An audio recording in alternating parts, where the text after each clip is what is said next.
I would say that I think a lot of people's values are misaligned with their Mm. work. And so it might not be that they're not cut out for it. I think it's that what they're doing doesn't matter to them in the way that it needs to matter. And that is what makes the pressure and the constant working, that's kind of what beats them down over time.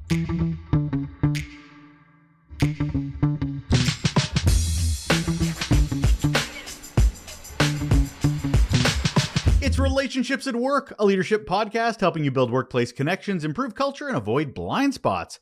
I'm your host, Russell Oliker, communications and leadership expert, a couple of decades of experience in both those areas, and a whole heap of curiosity, just like you, on how we can make the workplace a better place. Yesterday, we defined, or kind of defined, you'll have to listen to the podcast to get that, of what a high-pressure job is. What are we getting into? What are we needing to understand? That high pressure could be maybe different based on how we approach things, how we think about things. Well, today we're going to understand how we, as individuals, as leaders, can be better prepared for high pressure environments, whether it's the environment itself or how we approach it ourselves. Because again, high pressure could be in the eye of the beholder, or it could just be a high pressure job. Our guest yesterday and throughout the week, Dr. Janna Koretz, is going to help us better understand what high pressure even means and try to help us lead through it. But first, we need to focus on ourselves. Hold on. So I hear you saying that you have to get used to these things. You have to embrace certain things to be better in high pressure for yourself and for the organization. So what kind of mindset are you suggesting that people approach or embrace, at least, to better handle these high pressure situations? I think flexibility is very Mm. key. I think a lot of people are committed to doing things in a very specific way. Like they have to get to B and I have to do 1, 2, 3 to get to B. Well, you don't though. And maybe if you did 5, 6, 7, things would be a little bit easier for you. And I think so flexibility is very important. I think also expectations. I think people have a lot of expectations of eradicating negative feelings, which is not the goal, nor is it possible. And so the idea is not to feel really happy all the time. Well, that you are in a tough job and you do things that are very hard and things are going to be difficult. But how do we make that more manageable for you? How do we increase your distress tolerance? How do we give you some better coping strategies? How do we make you more of a resilient person? And then figure out if this is actually the place for you. And those two things are different. So I think from a mindset perspective, I think flexibility, creativity are really important. Do you approach it differently for, say, a leader or someone in an organization that is dealing with constant high pressure versus dips and valleys, like valleys and peaks, I guess is the better way of saying it, because it's not always like that. But other times, like an ER doctor, your adrenaline is always there. It is always at that point. Do you approach it differently that way? It depends. Yeah. It depends on the person, because also some people do experience the ebbs and flows as constant, even though they might not actually be literally constant. It might take people a while to recover from tax season or whatever it is. And I think there's for some that constant stress is the way that they thrive best, or it's what's most familiar to them. And so in some ways they gravitate towards that, and taking that away is very difficult. And so it just really depends. So I don't think we necessarily approach it one way or another based on their self-report in that way. Do you find that some people might not just be right for high pressure jobs, even though they went for it because it was the golden ring, brass ring, paid more money? And like it was, to your point earlier, it was the next step in the ladder. That's what they need to do. And I'm kind of curious how they handle that information, because a lot of people, that's, to your point also, it's their identity is to, I start here, I end here. Right. I think I would describe, yes, but I would describe it differently. I would say that I think a lot of people's values are misaligned with their Mm. work. And so it might not be that they're not cut out for it. I think it's that what they're doing doesn't matter to them in the way that it needs to matter. And that is what makes the pressure and the constant working, that's kind of what beats them down over time. As part of it is the values piece. And so we do a ton of values work for that reason. And that also helps people start to figure out, well, actually my identity might be something else from internally. So it's not like someone saying, well, this can't be your identity anymore. And then that's not really how it works, right? So I think that's how I would think about that question a little bit more specifically. When people are doing that self work, I want to go back to the diversity piece we kind of kicked off with generations. Does it work for everybody? Because I mean, obviously, everybody has a different approach, definition of high pressure, expectations from home. Because, like, you have to have the job that pays for our rent, our mortgage, our car payments. What do you mean you're going to take a different, less paying job just so you have better mental health? We have a lot of different diversity when it comes to this. Do we Right. have to look at things differently? I mean, as a leader, looking at ourselves and our self awareness. Well, I think you have to think about it also as just because the information is new and different and true, maybe, doesn't mean your actions have to be drastic and right now. Mm. Because a lot of what we end up doing is helping people they figure out this path is not for them. They figure out, let's say, just like classic example, I guess you have a partner at a law firm and they realize actually like community is really important to them and they're doing corporate law. And so maybe they are thinking more about like community law or being a public defender, or maybe something like that would be ideal, right? But now they have 4 kids, they're taking care of their elderly parents, their kids are in private school, whatever. And so they can't necessarily do that. But how do you find that community piece somewhere else? Could you maybe do, for example, over time, not necessarily tomorrow, but thinking about, okay, what's in the middle there and how would we get there slowly? Could you maybe go in house somewhere?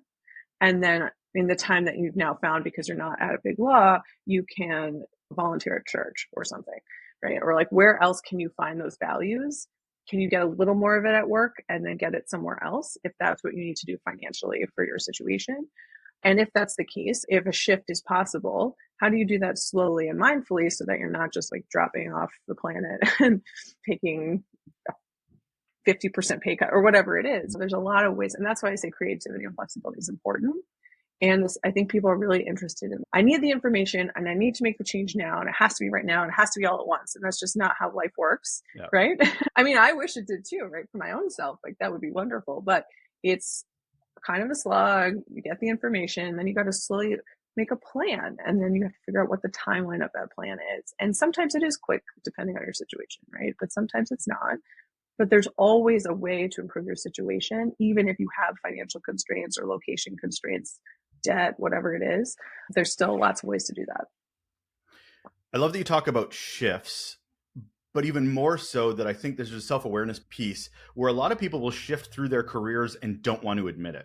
Like, for instance, they'll do a values exercise in their early 20s and they're 45 and going, those are my values. I'm like, you have not reassessed. Mm-hmm. You have 4 kids now. You live in a different city or a small town now, but they don't take the time to reassess who they are as people and their responsibilities.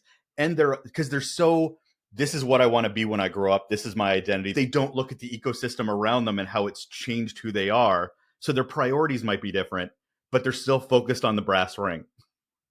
All the time. And I think because we don't live in a culture where people are expected, told, given permission to think about their values at all, Yeah. Right? People just assume the values of those around them. They assume the values of their workplace. They just, this is what I'm doing. And to your point, over time, right? People change, like life happens to them. They gain perspective. That's what like age and wisdom is, right? You gain this perspective, you gain information. Like a lot of people will talk about like these traumatic events that happen to them over time and how that changes their perspective of what's important, right? So when you're 20, you can't possibly have all of the same values that you have when you're 45. It's almost impossible. Some of the core stuff will still be the same, right? Because it is who you are as a person, but a lot of it is different or can manifest differently. Because there are a lot of things that happen in life that really change people forever. So I think that's a really great point, and I wish that people had more permission or even knew to do that at all. And not think lesser of themselves because of it. Like having that idealistic approach to the person they want to be, not realizing that foundationally it can change to the person they want to be could be different as well. But yeah, we feel like we're failures if we make those shifts because we didn't get that thing we wanted. We didn't get to be the cowboy or the astronaut. We wanted to be, we were 11. Yeah. Or even on a smaller scale, I can speak to this personally too. Like I lived in a pretty homogeneous place growing up and everyone sort of was a certain way. And it wasn't until I went to college and I met people who were really different than I was. Mm-hmm. Oh, I might actually believe that instead. And like sort of reconciling that and realizing you can still be a good person, have different beliefs in your family of origin, and lots of good people exist who believe all kinds of things, and like discourse is important and all of that stuff, right? But So even on a smaller scale, it has nothing to do with work. That is a transition that a lot of people go through anyway. And then if you add like the layer of and complexity of like achievement and work and all of that, it gets very complicated. And it's much better to do the work progressively, as you mentioned earlier, than it is as a shocking, you burnt out, you got fired, your identity's so wrapped up, and you have an existential crisis of who you want to be now that you're allowed to be that person you thought was that high pressure person, successful person. You're working with people through their journey. So it's not like as you mentioned, this is not a checkbox exercise. This is a journey No. that they are having to deal with high pressure situations, high pressure work. So how are you working with your clients and those in high pressure jobs when they go back to the workplace? Because they have to interact in the same high pressure environment that is not changing, even though they are. So what do you recommended when they go back day to day, week to week, month to month, that they approach their environment now as they're going through the journey? Well, I think it happens kind of organically because as people gain insight and as they realize they have options and as they get excited about what those options could be because they realize they're important to them, the stress at work is different to them. It feels different. And so, yeah, we talk a lot about how to just cope with difficult coworkers and communication and missing promotions and the logistics of being in a place like that. But it tends to naturally start to be more manageable because it becomes a little further away from them. And that comes to an end, the second part of our 4-part series on high pressure with Dr. Janna Koretz. Of course, you're listening to Relationships at Work, a leadership podcast helping you build workplace connection, improve culture, and avoid blind spots. I'm your host, Russell Lolliker. Thank you once again for joining us for these quick, more targeted conversations throughout the week. I hope you're enjoying them. I hope you like this new format. We're a couple of weeks in now, getting a little comfortable, getting a little normative with it. There you go. I get to use a $5 word, normative. Anyway, I'd really like to hear how it's working for you. Email me. Love to hear from you. hello@russelllolliker.com. That's hello at Russell with one L and Lolliker, Lolacher. It's like Lola and Cher, the two ladies' names, .com. Love to hear your thoughts on whether it's working for you, it's not working for you, tricks, tweaks, tips, your brain, my ears. Love to hear from you. Anyway, I'll leave it there and talk to you again tomorrow. Take care.